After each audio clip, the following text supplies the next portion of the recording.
Welcome to Revenue Rehab, your one-stop destination for collective solutions to the biggest challenges faced by marketing leaders today.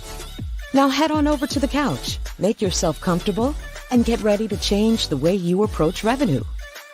Leading your recovery is modern marketer, author, speaker, and chief operating officer at Tegrita, Brandi Starr.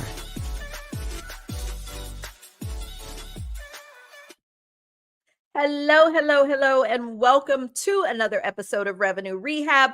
I am your host, Brandi Starr, and we have another amazing episode for you today. I am joined by Rachel Minion. Rachel is a force to be reckoned with a bold, unapologetic, I can't talk today, founder, fractional CMO, and cancer warrior who's made a career out of cutting through the chaos. She speaks directly to overwhelmed small business owners, offering a no-nonsense marketing strategies that turn inefficiencies into impact. She's on a mission to help 100 businesses double in the next 5 years, all while empowering cancer warriors to reclaim their power. Rachel, welcome to Revenue Rehab. Your session begins now. Thank you so much for having me. I'm so excited to come to the couch. Yes, I am excited to have you. When I saw your company name, Rockstar and Moon with 2 R's in star, I totally felt like we were kindred spirits, that we had to absolutely talk. And then I dug a little deeper into your background and your story, and I definitely was compelled to hear a bit more about your experience. So I'm really excited to have you today. Awesome. Thank All you so right. much. So before we dive in, I like to break the ice with a little woosah moments that I call buzzword banishment. So tell me, what industry buzzword would you like to get rid of forever? I want to be done with tofu, bofu, and mofu. Like, I just want to throw out the whole funnel scenario, the way that marketers talk to its prospects. Okay, you have me over here clutching my virtual pearls because middle of the funnel that's our specialty, and I truly believe in some of the strategies related to the funnel. So why is it that you want to get rid of these? Well, first, other than it sounds like lunch being cussed out, I really hate the idea of it. In learning from Dr. Flint McLaughlin, he's the person who started marketing experiments in Mech Labs. What he says is gravity isn't working for you. It is working against you. And in every step, you know how we have the typical funnel? Think of it that this isn't how it works, because people are not falling into your funnel. They're falling out at every single step. And you need this force of these micro yeses to get them through step by step by step by step. So absolutely, you have the different strategies for the middle of the funnel, but think about the funnel being inverted. And you have to help them climb all the way up with micro yeses to that macro yes.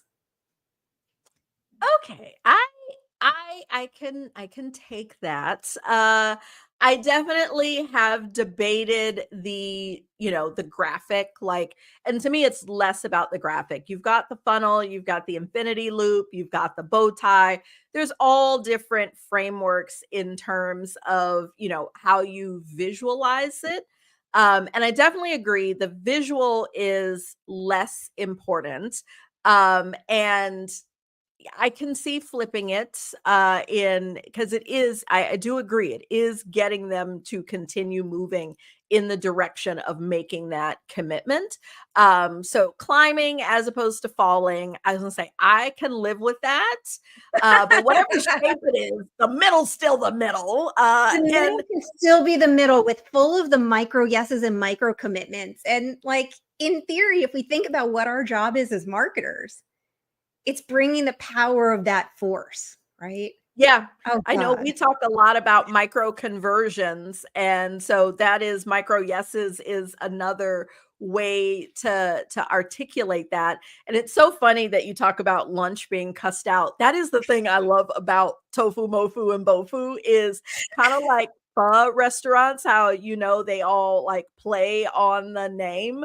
I am totally tickled by that. So I love all of the like plays on, mofu and, we pull in, Samuel Jackson's favorite word and things like that. But for at least for this conversation, we will leave tofu, mofu, and bofu out of the discussion, as painful as that is for me. Uh, Now that we've gotten that off our chest, I asked you to join me here on the couch as a part of our My Journey series. And the series is really set up and designed because there is so much that we as leaders can learn about the paths that other people have taken in their careers, and how they've made the decisions that they've made and had the successes that they've had. Because I think we all are in charge of our own destiny, have to make the decisions about where we go next. And that path is not always the typical linear path, doesn't have to go in one direction. And so I love having these conversations with people who have, kind of taken different paths to see what I, as well as our listeners, can learn from that. And so I'm really looking forward to diving in.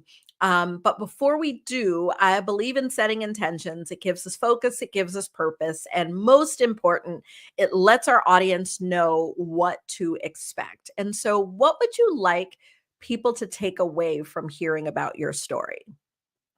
That you can always make something from nothing. It was one of those things that I learned, and unfortunately, it happened in kindergarten. They took us all, instead of going to snack time, they took us into a big assembly. I just wanted my snacks. Instead, they bring a magician up. He's on stage, he's doing his thing, and I just want snacks. And this is the end of his performance, and he says, "Everybody raise your fist. And I want you to say with me, nothing, and move your fist forward." So we all say, "Nothing." And he said, "Okay, do it again." Nothing. He said, "Now, at the end of this, we're going to go nothing, nothing. And then you're going to go crazy. You are going to just go wild and we're going to scream something all together. So, everybody ready? Nothing, nothing, something." And from that moment on, I always knew I could make something from nothing. Very interesting. I love it. I thought you were going to say you opened your hand and everybody had a snack in there. That would I have was been gonna say, divine. that's one heck of a magician. So let's fast forward a bit from kindergarten. And I know you went from having a side hustle to turning that into six figures. So give me a little bit of your background in terms of where your career started and how it progressed into you having a side hustle. Sometimes life just throws you into a really bad moment. For me, it was when my parents' business collapsed. We were printers. And when that 2008 recession hit, all the government contracts stopped. And just like that, all of our printing clients were gone. They were paying in 30 days to 60 to 92. They were closed. One of our biggest clients, Ritz Camera, they went bankrupt. So no printers, no clients, nothing. And by 2010, we closed. I was trying to find a job and it was unbelievably hard. No one believed that I had the skills because it was my parents' company. They didn't think that I could be running that for a decade. They didn't think I could be doing the estimating, the production management, running a press, getting into bindery. So I was completely overlooked in every way, shape, and form that there could be. And it really sucked. I poured everything into something and now I'm unemployed and pretty much homeless. I had to move into my summer beach house, which was a small apartment shared with 8 people. that was only expected to be for the weekends, I had to be there full time. It was a moment. It was great we were at the beach, but at the same time, 8 people in a small 3-bedroom, 2-bath apartment is a lot. We were living behind the bottle and cork, and every night I'd hear these killer bands play. I'd sit there, I was taking it in, the music, the salt air, the stars. It was unbelievable. But I realized I need to create something that was mine, that I could grow my skill set that nobody could doubt. So what can I do? I can do marketing. Not only can I do that on the side, but it'll help supplement my income, and it'll help show all these incredible things that I could actually do that there's never going to be a doubt about. And that's how Rockstar and Moon was born, under the stars and the moon with rock music blaring in the background. And just like you, the 2 R's at the end of star got created. So that is such a beautiful story in terms of what led you. I mean, it's very non-traditional in terms of how you got into that. And the name, I'm like, that, like, just talk about a name with some meaning. And so tell me, obviously you had lots of background in running a business, which quite often when people try to become an entrepreneur, that's the hardest part. There's so many aspects of business that don't tie to where their talents lie that they can struggle. But having run your parents' business, you had some of that. So talk to me about that initial process of really getting started and getting Rockstar and Moon moving. The nicest thing was that every client that we had in the printing industry still needed something to be done on the side of marketing. I may not be doing their printing anymore, but I called up a few of my smaller clients and said, hey, I can do your social media. I can build you a website. I can do email campaigns. All the things I was never set up for at the printing company, I can now bring on. And a few of those clients came on board almost immediately. And I was so lucky for that they gave me the chance. And as I was growing that, I also got a full-time job finally, about a year and a half after the business closed, after all of that applying, interviewing. So I grew the business as a side hustle. I was doing it nights and weekends, in between lunch breaks. You can imagine doing everything that I can to show that I could not only grow this, but that these are the things I can do and help grow my clients' businesses. And over the years, I grew a few more clients. I kept it small intentionally. And then I found the gig of a lifetime, or so I thought. I was running marketing for a division of Ticketmaster as my full-time gig. Like, how cool was that? I got to spend my time traveling back and forth to LA and San Francisco, sometimes New York. Then my hours were longer. I put projects on hold. I was still communicating with my clients. I wasn't trying to grow, but it was that huge debate. Do I stop the business? Do I not? What do I do here? And how do I make this happen? But I didn't make that choice. I was just waiting to be pushed. And then the world stopped. Not only did we have a pause on everything in the world, but there's no events, there's no tickets, and so there's no Ticketmaster employees that were needed. We were brought all onto a Zoom, and 80% of us were furloughed, all in that moment. And while almost everyone had that, oh, now what? That was my jumping point. So I was done killing myself to make somebody else richer. I wanted to impact small businesses more. So I called up every single one of my clients, and the very next day I went full time. It's really interesting how life will continue to push us in the direction that we're supposed to be going. And I know the majority of our listeners are, leading a revenue team in small to large, all sorts of types of organizations. And entrepreneurship isn't necessarily the direction that everyone wants to go. But I think the life lesson in terms of determining a path in your career that I take away from your story is really looking at where the universe is pushing us. And doors will open when we are moving in the direction that we're supposed to be. And, although sometimes we feel like, especially when we're doing something outside of the norm, that's not the typical, if you think about our generation and past generations, we were all raised on like, here were the careers that were acceptable. Like you graduate, you go to college, you get a good job, you think about retirement and pension and all these sorts of things.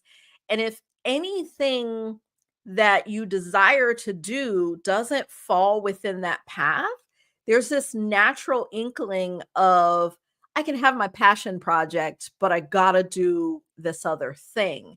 And so I really love that you had what to most would seem like an amazing role, but you still felt that pull to be doing the thing that you were most passionate about.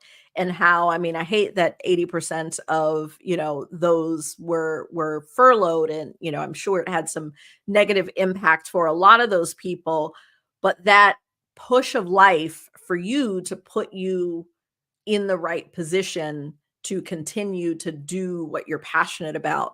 Like there's a lot that I take away from that, even as someone who has gone down the entrepreneurship path. Like I also had a side hustle consulting firm and recognized that as much as I love consulting and was amazing at it, I did not want to own my own business. And there were a number of reasons for that. I just wanted to do the things I'm amazing at and let someone else do the other things. And so, we all go through that phases. There are some people who move up the ladder and realize they don't want to be a CMO, or they get to CMO and the next logical step is CEO. And they're like, I don't want to be a CEO, and there is this pull of like, what's the right next step? And sometimes we do get pulled in that direction of, this is what's expected of me, or this is what's considered good. And so when you made that decision, how did that change, or should I say, when that decision was made for you, how did that change how you approached your business, since you were then officially full-time at that point? I think all of the back and forth that was in my head, can I do this? Can I not do this? I didn't have a choice anymore. And so that gave me confidence. I liked the idea that, okay, this is what I am supposed to be doing now. This is that path. Let's move forward. Let's go give this a real shot. And it was really cool. It gave me a moment to go test and experiment, because I don't think there's anything that we know for sure that we're supposed to be doing. We kind of fall into the right pieces. We get on the right path, and then that's reassuring that we're either on the right path or we need to make a change. And shortly after I started full time, my husband said, there's no way you're going to ever make money at this business the way that you're going and that we can grow it like this. How about I join you? Let's get processes and systems in place, because I'm the creative one and he is the logic. He's the technology. He is the one that is like, hey, let's get from A to B in the shortest, fastest way. Here's how we do it. So he came on board, and together we've been able to not only grow our business, but implement my why, which is, I just want to help the small businesses in the world, because if we're impacting them, they're helping their families, their communities, and that is really the backbone of why all of us are here. They're supporting the little leagues, right? And getting t-shirts for that. They're doing the fundraisers for school, whatever that may be. And I think it's such a huge impact that we can create just beyond ourselves. Yeah, and I think that's another good life lesson that I take away from your story that I have always believed in, is that the why is truly the most important thing. Because if you don't believe, if you don't have a why, or even if you're in a company and you don't believe in that organization's why, you're not going to be happy. You're not going to give your all. You wake up and going to work is a thing that you dread, as opposed to feeling, energized and engaged and excited. And so really leaning into that why. And I love that your husband was able to not only recognize where there were gaps and potential pitfalls in your business, but be able to lean in to support that, which is also another great lesson. And not that we all have the opportunity to work with our spouses, but to make sure that you are able to recognize those gaps in your own skill set that could be holding you back, and actually bring people in and allow people to come in. Because, there are some people who would hear that, and even though it was said with the right energy and the positive spirit, would have just heard, "You're not going to make it," or "You don't have what it takes by yourself," and would have reacted to that differently. And so for a lot of us, especially women, I would say that it is important to remember that you can accept help, and that can allow you to get to where you want to be by allowing other people in. So I And love it's hearing your story. I'm taking away so many just general life lessons. well, the best part about it is at the same time, it's kind of that horrible 360 evaluation that none of us ever want to do or ever want to get with your spouse who knows you better than anybody. And having to hear it, sit with it, not fight it or tell him where to go. It was amazing. But the difference is also the things that I am great at, he's not. And the things he's great at, I'm not. And what we found is it's a much different working relationship that we have because he is the calm, the patient, the logical, and my energy bouncing off the charts. Let's go here. Let's go here. Oh, let's try this. And it's a neat way that we can balance each other and have a really interesting working dynamic that just flows versus the alternative of me trying to do this on my own and him looking from the outside, staying silent, not guiding, not because at some point that's coming out. Right. Yeah, no, that is another really good point in that concept of the 360. And I think when you do that as well, like even as a leader and thinking about hiring, this is places where you're able to hire for your gaps. And it's so a lot of people fall into the trap of sameness in wanting to bring people into their team that are like them and can relate. But what that does is really just create an even bigger blind spot. And it's great. Obviously, you want to have a vibe and gel and all those sorts of things with the people that you work with.